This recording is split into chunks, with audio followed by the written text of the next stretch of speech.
Topic natin, bakit pumapayat kapag nagkakaedad tayo? So magbibigay ho ako 10 murang pagkain, masustansya, source ng protina para magkaroon tayo ng muscle, lumaki yung muscle natin. At ipapaliwanag ko po ang isang sakit na kung tawagin ay sarcopenia. Ang sarcopenia, nagsisimula yan kapag edad 40 na tayo pataas. Bakit tayo humihina, lumiliit ang muscle or pumapayat kapag paedad tayo ng paedad? Kasi nga, kailangan natin ng protina para sa ating muscle, gayon din ng creatine, vitamin D at omega-3 fatty acids para mas gumawa ng muscle ang ating katawan.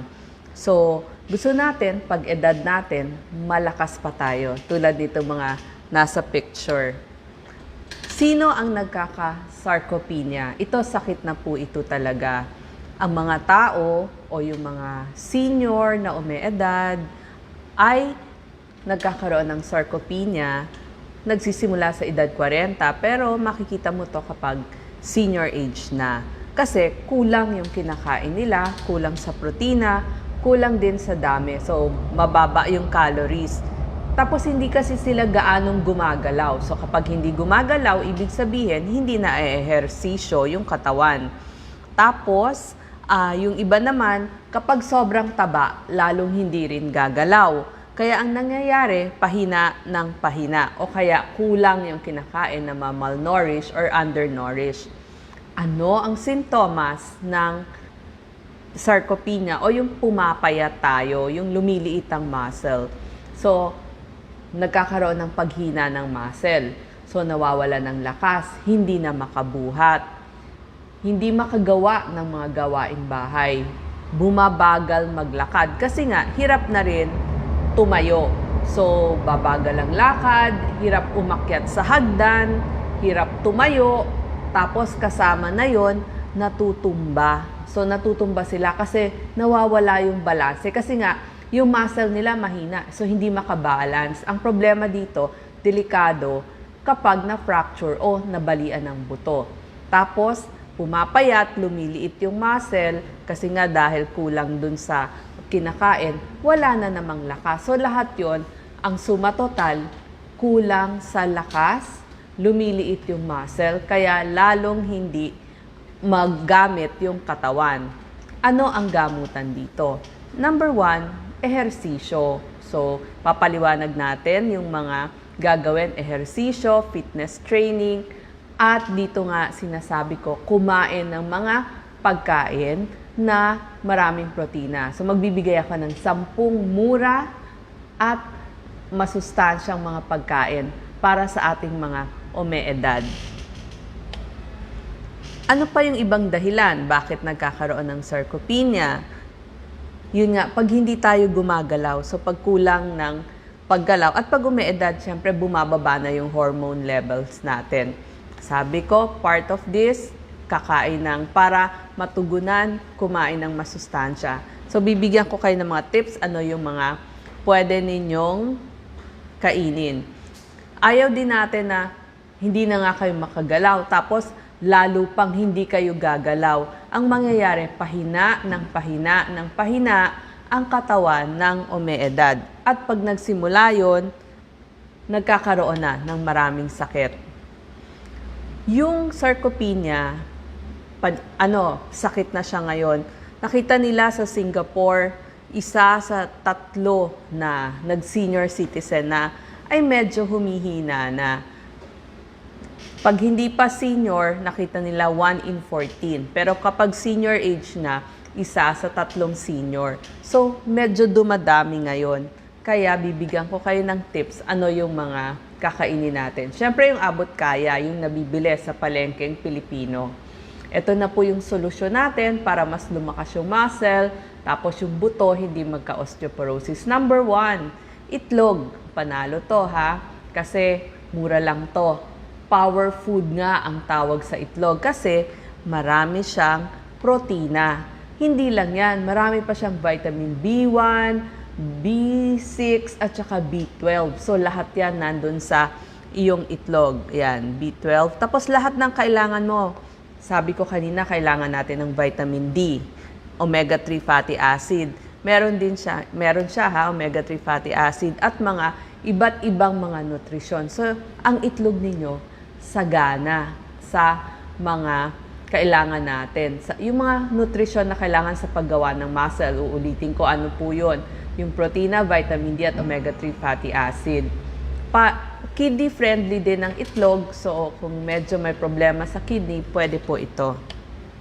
Number 2 na kailangan natin, mga isda. Kasi yung isda, alam naman natin, may protina, source ng protina. Mayaman pa sa omega-3 fatty acid. At meron din siyang vitamin D para gumawa ng muscle. Yung 3 ulit na kailangan ninyo. Anong example nito? Tilapia, dilis, tuna fresh o kaya delata, okay din ho. Sardinas, pwedeng sariwa, pwedeng delata. Tsaka yung mga kapatid ng mga tuna, sardinas, ito po yung mga hasa-hasa, alumahan, tanigi, tawilis, tamban. Isama na ho din natin yung mga, pwede rin yung mga hito. Yan, basta yung mga isdang yan, ay pwede natin kainin. So, kailangan natin to. Mas gagawa yung ng amino acids, yung ating muscle. Number 4, mani. At kasama ng mani, syempre gusto natin nilagang mani lang para hindi salty o hindi mamantika. At saka yung binusang mani at yung peanut butter. So nakita natin, madaming protina ang mani at kung magpapalaman tayo, peanut butter na din. So magandang plant-based pinagkukunan ng protina. Number 5. Idagdag ko lang doon, marami pa yung magnesium, phosphorus at iron. Pagdating naman sa ating number 5, ito yung mga soya beans. So, soya bean, eto po. So, itong mga beans, sama natin soya beans, munggo, patani, bataw, sitaw, garbanzo. So, yung ibang mga beans at legumes, yun yung mga nabanggit ko. Yan, mga peas, beans, ulitin ko po, yung mga patani, bataw, sitaw, garbanzos. Marami rin po itong mga magnesium, phosphorus, iron, calcium, pati. Tapos, yung soya bean, marami pa pong pwedeng gawin dyan. So, pwede yung tokwa, so siya yung tofu, pwedeng taho, o yung mismong soya milk. So, favorite natin ito. Nabibili natin to, tofu, taho, soya milk. So, pwede rin yung mga yan. Maganda siya. Tapos, ito pong ating soya beans, meron siyang 9 essential amino acids. So, yun po yung magiging protina. Yung amino acid, nagiging protina. At yun, magbibuild na kayo ng inyong muscles. Next, ang pinagkukunan natin yung mga animal source naman ng protein. Yung mga laman ng baka, manok, yung mga pitsyon ng manok, pwede rin ho dun sa ating mga rabbit, goats, duck, kapatid ng pato, yan po yung mga pwedeng source. And pork, pwede rin po yon. So beef, pork, and chicken. Yan po yung mga laman na pwede natin kainin. Ito ay maraming mga protina. Isama ko na rin po, bukod sa protina, meron siyang iron, meron siyang folic acid, calcium, vitamin A, at B12. So, mga delata, okay din. Like tulad ng mga corned beef, pwede din po yan. Tapos, ang next natin, milk. Yung pong mga milk ay gawa sa protina talaga. Casein protein, tsaka U protein. So, pwedeng skim milk, pwede po yung mga special milk para sa ating mga umeedad. Katulad ng birch tree advance. Yan po yung mga milk kasi fortified with vitamin D yan. Tapos kompleto, lahat ng kailangan nyo. Calcium, magnesium, phosphorus, vitamin D. Meron lahat yan hanggang sa omega-3 fatty acid. Diba dun sa ating dapat kinakain, dun sa plato natin, yung healthy plate, laging kasama yung pag-inom ng isang basong gatas. So, isama na ho natin yung ating mga elderly o kahit alam natin, dapat makagawian na natin yung pag-inom ng gatas na nababagay sa atin. So, pwede nga yun, yung dun sa mga special milk na tinatawag yung para sa mga umeedad, gaya nga nung Birch Tree Advance. Kasi nakita din nila na kapag may vitamin D, mas hindi natutumba yung mga may edad. Kasi yung buto nila, mas hindi nag-osteoporosis. So ayaw natin na walang laman yung buto. Gusto natin siksik yung buto para hindi magkaroon ng mga fracture. Kasi pag na-fracture, lalong humihina ang ating mga elderly. Oatmeal, pwede itong almusal or merienda. Meron din siyang protina. Number 9, gulay. Siyempre gulay, may mga gulay na source of protein, kagaya ng ating mais, ng ating kabute o mushroom. Green peas, marami talaga siyang protina. Lalo na yung broccoli, tapos yung pamilya ng spinach, kangkong, alokbati, pati mga cauliflower. So maraming mga gulay ay source din ng ating protina. At number 10, lamang dagat. Katulad ng hipon, tapos yung mga ating mga shells, pwede din yan. Pati yung ating mga alimango, alimasag, lahat ho yan, lamang dagat.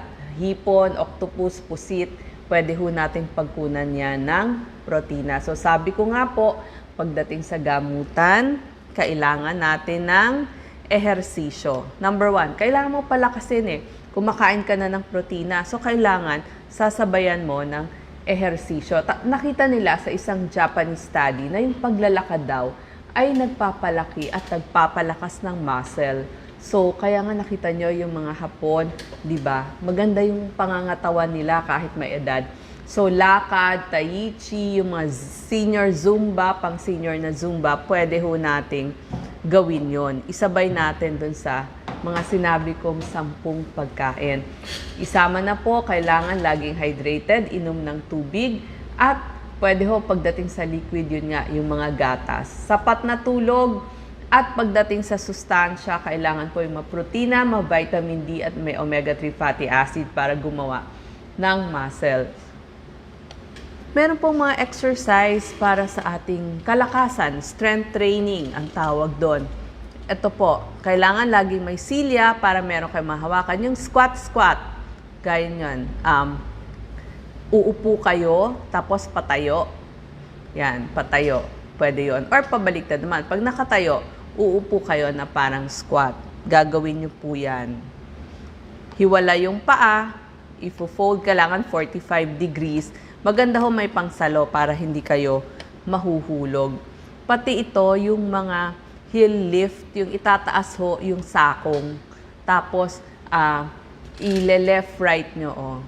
Yung isa, steady lang. Tapos, yung kanang paa, isusway nyo at ibabalik nyo. So, tapos yung kabila naman, yung kaliwang paa naman, ang inyong isusway.